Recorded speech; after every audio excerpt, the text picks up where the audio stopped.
We have some Hustler Raptor SD mowers here this morning. I'm going to go over what the pros and cons of these units are. Now this is the same as basically the new Raptor XD units. They're the same specs, same frame, you can get the same accessories and everything for them. So essentially the same units. Now it looks like this one here is a 2016 and the other one is a 2014. I believe they started selling these right at the beginning of 2014 or at the end of 2013. It looks like that was when they were introduced at GIE. The SD stands for Super Duty on these. This one here comes with a Kohler 7000 series with a smart choke. It's got the 26 horsepower engine on it, and that's a Kohler. Now the other one, it's got a Kawasaki 23 horsepower on it. The thing I don't like about this engine is that it has the smart choke as opposed to a separate choke, whereas this one, again, this is an SD, but its starting serial number starts with a 14, which means it's a 2014. Now this has got a separate choke on the operator station. If you notice, both of them have an electronic PTO switch. Key switch and starting and throttle operation is all the same. Now this one has the 23 horse Kawasaki. They do have an option also for a 24 horse Kawasaki on the 60-inch decks. This one's got a 54. They also sell a 48 for these units. This here, as far as the frame and the suspension and everything goes, everything is the same on this model, which is a 932558, as it is on this other one. The only difference here is the engine and the starting system. This one does not have a choke up top. It just has the choke built in, so you just throttle and then the choke automatically sets itself. If it needs to be choked, it does. If it doesn't, it doesn't. Now what I do like about these, both of them have the flex front forks. Now what these do is they kind of just absorb some of the impact and make it a little less bumpy as you're cruising along. That is an upgrade. They do come with regular forks in most cases. These just have like some sort of rubber or spring mechanism that just kind of takes a lot of the bumpiness out of the ride. Big upgrade in my opinion.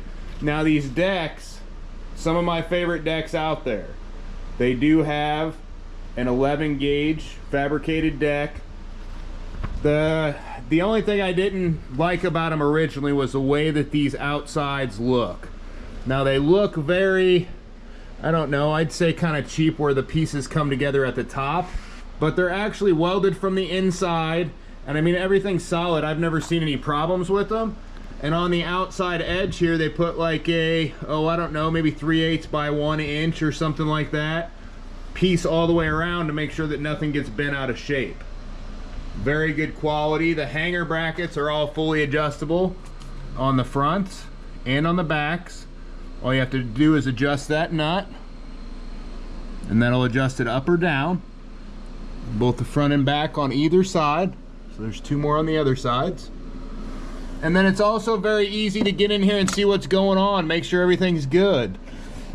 This plastic assembly on the idler here is the one thing I don't like about it. There is a lot of tension that gets put on that idler assembly with the spring pulling it that way. So it's kind of pulling this whole thing up at an angle, and it tends to wear this plastic out real quick. Now this thing has 200 hours or so on it. There's no sign of the plastic wearing out whatsoever.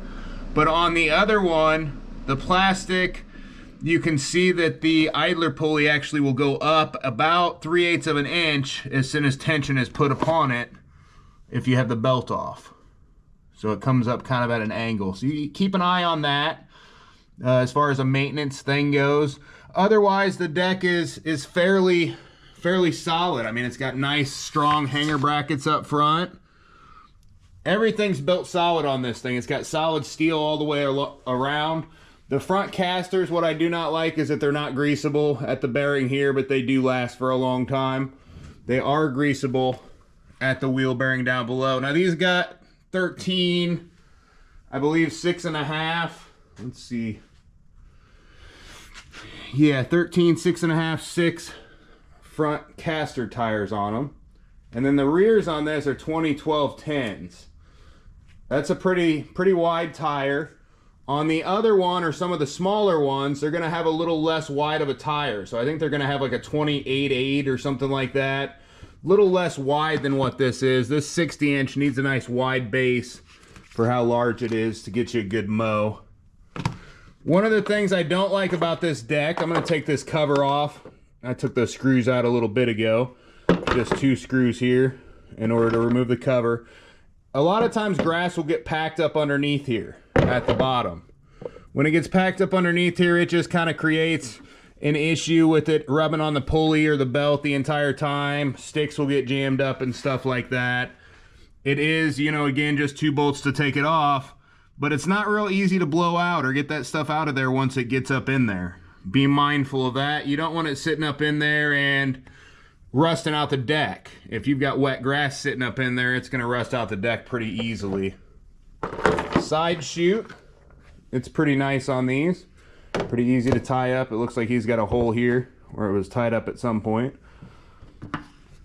Again, here on this side, you can see the piece all the way around the edge to make sure that this thing does not warp. That's a good sign of quality. You know, I haven't really seen any major deck issues on any of these, and it's probably because they put that extra emphasis into beefing up the deck. Now where the deck spindles mount, it's actually got reinforced steel for about, I don't know, 2 or 3 inches outside of the spindle where they weld it here just to beef everything up. Completely reinforce this spindle and this deck. That's a thick piece of steel holding that spindle on there. So you're not going to have any issues with hitting things and ruining the deck at all. It's going to ruin that spindle or the axle of the spindle assembly, the shaft of the spindle assembly, the blade, anything like that. But it's not going to take out your deck and ruin your deck like a lot of these models do. And this is, for the price range, I would say a low to mid-range model. It's kind of on the lower tier as far as price goes. For what it is, I think it's a pretty good buy. I would not opt for the 26 Kohler. That's just my choice. I don't prefer the smart choke system. I prefer having a regular choke up on the dash. The electric PTO is a good thing, which all of these models have, so there's no choice or anything there. Oh, there is a drain down here at the bottom. Okay. Yeah, so if you hook up a hose there to the nipple and remove the 10mm bolt, you can drain it out of the hose here down into the bottom. A little bit more difficult. Let's see what this Kawasaki shows. Not sure where the drain is for it. Yeah, so it's kind of got the same setup at the back there. It's a plastic piece on this one, but pretty much the same setup as far as the drains go for servicing them.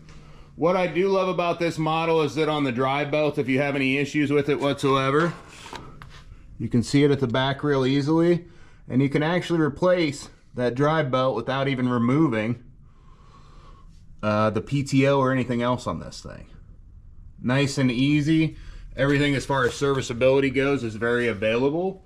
As far as the caster wheels go on the deck, to finish up on the deck piece here, we've got 3 caster wheels, just keep you from scalping. One here, one opposite, and one straight in the middle. Now with this thing having 200 hours on it, it's in pretty darn good shape, I'd say, as far as the entire machine goes. I don't really see anything wrong. The blades could use a little bit of help, and maybe this belt down here as far as the deck goes, starting to get some cracking and stuff and some spots. Other than that, I'd say this machine is in pretty darn good shape. Now they do have Hydro Gear ZT2800 transmissions on these. What these are is basically their top of the line version of the transmission. It does have a changeable oil filter here, and they're pretty well bulletproof. Now we do see some issues sometimes with some leaking from various areas. This one here actually has some leaking coming from where the brake is, I believe. Let's see, on the side here. This one has about 380 hours on it. It's about 7 or 8 years of use in normal situation. But this thing is leaking just where the shaft comes out, probably just an O-ring. We'll have to pull that. We estimated it to the customer. If it's something that they want to fix, we'll probably go ahead and do a video on that also. Now the seats on these things, they're both high back seats with armrests. They claim lumbar support. They've got a cup holder. They've also got a 3-gallon gas tank on all these. They've got different places to set your deck heights. You can set it anywhere from 1.5 inches on the lowest to 4.5 inches on the highest setting for these. Now that's a pretty good range. A lot of mowers don't quite go to 4.5 as far as a height goes. The bearings, again, I kind of touched on the casters up front not having any way to grease them. The bearings in the deck are non-greasable also. There's really not any grease zerks on this thing except for the front caster wheels. Everything else, they say that the bearings are good for the life of the unit, and there's no grease points on any of the parts up here that are going to be moving. Now what you can do is you can spray those down with like a penetrating grease or something like that. That's what we do when we tune them up, just to get a layer of something over them. That way they don't go bad quicker than they would if they were greasable. That'll help you out over time. This other seat, again, basically the same thing, but a little bit different design. Now, if we flip the seat up, they're both gonna have this exact same design up underneath also. They're essentially the same mower. They've got, here's your hydro overfill. You can check the level. There's a cold mark on there. Just make sure that the level's there when it hasn't been used. Gas tank, obviously, battery. Everything in here is accessible though. You can see all the safety switches. Safety switch there and there for your arms. You can see the battery, and you can see the fuse right here up underneath, the solenoid. Everything is out in the open. That's one of the things I really love about these mowers, is that you can get to anything without taking everything apart. For a mid-range mower, that's something that you really don't hear of. The arms are fully adjustable in many different ways. You can read the manual to figure out how to fully do that, but I've got a nice belt diagram here if you need that for down below. Overall, I would say with the transaxles, you know, being 7.5 mile an hour forward, 4.5 or 4 mile an hour reverse, they're commercial duty hydros.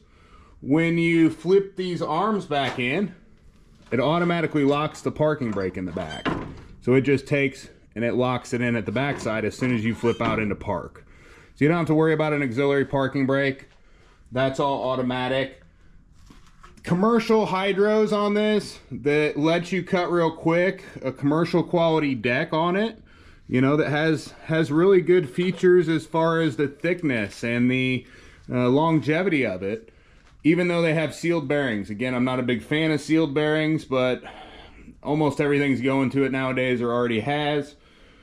You have to take the good with the bad as far as that goes. The main thing that I love about this is the serviceability. Overall, I would say this mower is a buy, whether it's the SD or the XD. I would go with the Kawasaki engine as opposed to the Kohler. That's just my personal preference. I like to have that auxiliary choke. Now, some of these Kohlers that are going to be, or Kawasaki's that are going to be coming out, are probably going to have to go the way of a smart choke system at some point because of EPA standards. I guess we'll see how that goes. Overall, though, this mower is a buy. Buy the SD or the XD, and you're going to have a good mower for a long time. Take care of it. You know, keep good oil changes and stuff in it. Keep an eye on the oil levels. Make sure you're not having any leaks. And you're going to have a mower that's going to last you a lifetime without going too deep in your pockets. Thanks for watching. Like and subscribe.